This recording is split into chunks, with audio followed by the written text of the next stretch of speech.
नमस्कार दोस्तों, स्वागत है आपका सेवन कैपिटल के इस खास एपिसोड में।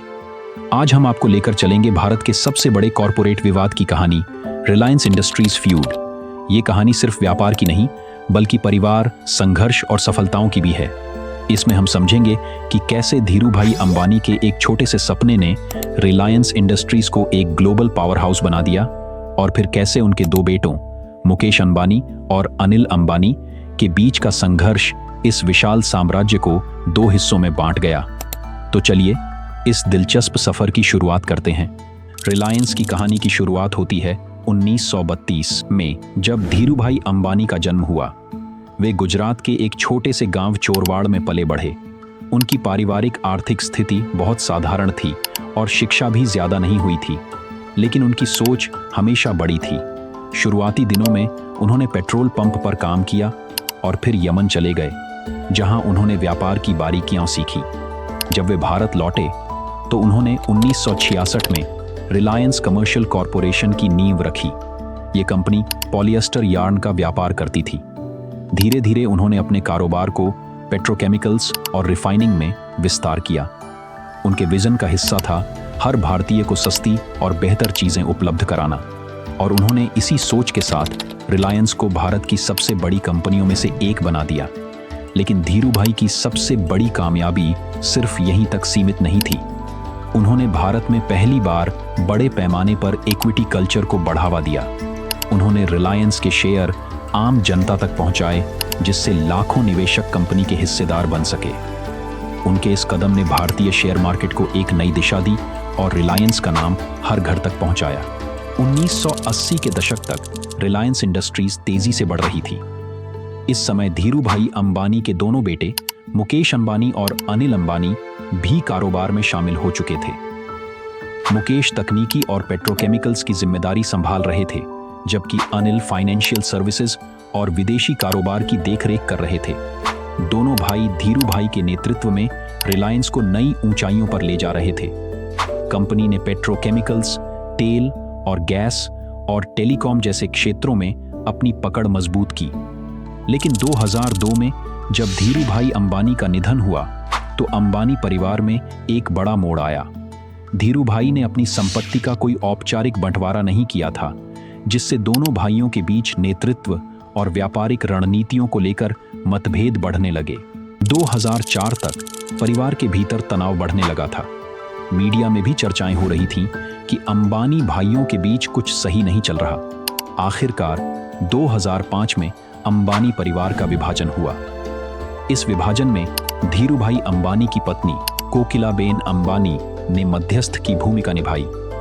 समझौते के तहत दोनों भाइयों को उनके पसंदीदा बिजनेस सेगमेंट्स मिले। मुकेश अंबानी को रिलायंस इंडस्ट्रीज का पेट्रोकेमिकल्स, रिफाइनिंग और ऑन ऑयल एंड गैस का कारोबार मिला।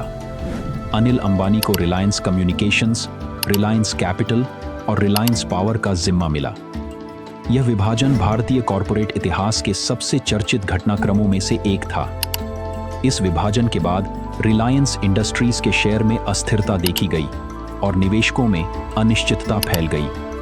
इस समय कंपनी की मार्केट कैप में उतार चढ़ाव आया, क्योंकि निवेशक यह समझने की कोशिश कर रहे थे कि यह विभाजन कंपनी के भविष्य को कैसे प्रभावित करेगा। विभाजन के बाद मुकेश अंबानी ने अपने हिस्से की कंपनी को नए सिरे से खड़ा किया। उन्होंने पेट्रोकेमिकल्स, रिफाइनिंग और तेल गैस में अपनी पकड़ और मजबूत की। लेकिन उनकी सबसे बड़ी कामयाबी आई 2016 में, जब उन्होंने रिलायंस जियो को लॉन्च किया। जियो ने भारतीय टेलीकॉम सेक्टर में क्रांति ला दी। जियो की रणनीति थी सस्ता इंटरनेट और मुफ्त कॉल्स। इससे भारतीय टेलीकॉम सेक्टर में जबरदस्त प्रतिस्पर्धा शुरू हो गई। एयरटेल, वोडाफोन और अन्य कंपनियों को मजबूरन अपनी दरें कम करनी पड़ी।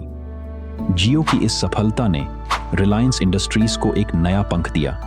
धीरे धीरे जियो देश की सबसे बड़ी टेलीकॉम कंपनी बन गई, और इसके साथ ही रिलायंस की मार्केट वैल्यू भी तेजी से बढ़ने लगी। इसके अलावा मुकेश अंबानी ने रिलायंस रिटेल को भी नई ऊंचाइयों पर पहुंचाया। डिजिटल सर्विसेज, रिटेल और टेलीकॉम के क्षेत्र में उनके लगातार बढ़ते निवेश ने कंपनी को एक ग्लोबल प्लेयर बना दिया। दूसरी ओर अनिल अंबानी की कंपनियों को विभाजन के बाद कई समस्याओं का सामना करना पड़ा।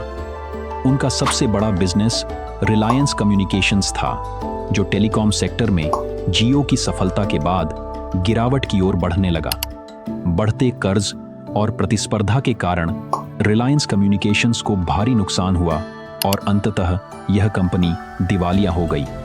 इसके अलावा अनिल अंबानी की अन्य कंपनियों जैसे रिलायंस पावर और रिलायंस कैपिटल को भी बाजार में सफलता नहीं मिली।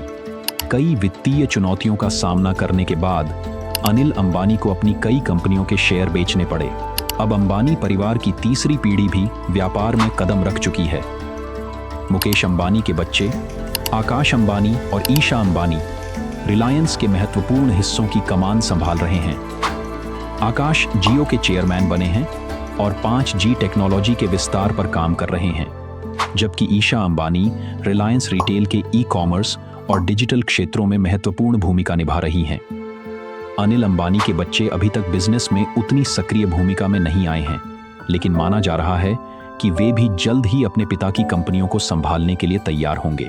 धीरूभाई अंबानी द्वारा शुरू की गई यह व्यापारिक गाथा आज भी भारतीय कॉरपोरेट जगत में एक मिसाल के रूप में देखी जाती है। जहां एक तरफ मुकेश अंबानी ने रिलायंस इंडस्ट्रीज को नई ऊंचाइयों पर पहुंचाया है, वहीं अनिल अंबानी का बिजनेस संघर्ष के दौर से गुजर रहा है। ये कहानी हमें सिखाती है कि कॉरपोरेट जगत में पारिवारिक विवाद भी कंपनी के भविष्य को गहराई से प्रभावित कर सकते हैं, लेकिन सही नेतृत्व, दूरदर्शिता और रणनीतिक फैसले किसी भी संकट से कंपनी को निकाल सकते हैं। रिलायंस इंडस्ट्रीज की यह कहानी व्यापार की चुनौतियों और सफलताओं की एक अद्भुत मिसाल है, जो आने वाली पीढ़ियों के लिए प्रेरणा का स्रोत बनी रहेगी। तो दोस्तों, ये थी रिलायंस इंडस्ट्रीज के विभाजन की कहानी। इस केस स्टडी से हमें यह समझ में आता है कि कॉरपोरेट जगत में किस तरह पारिवारिक संघर्ष और नेतृत्व के फैसले कंपनी के भविष्य को बदल सकते हैं। अगर आपको यह वीडियो पसंद आई हो तो इसे लाइक करें और हमारे चैनल को सब्सक्राइब करें। जल्द ही हम एक और दिलचस्प केस स्टडी लेकर आएंगे। तब तक के लिए धन्यवाद।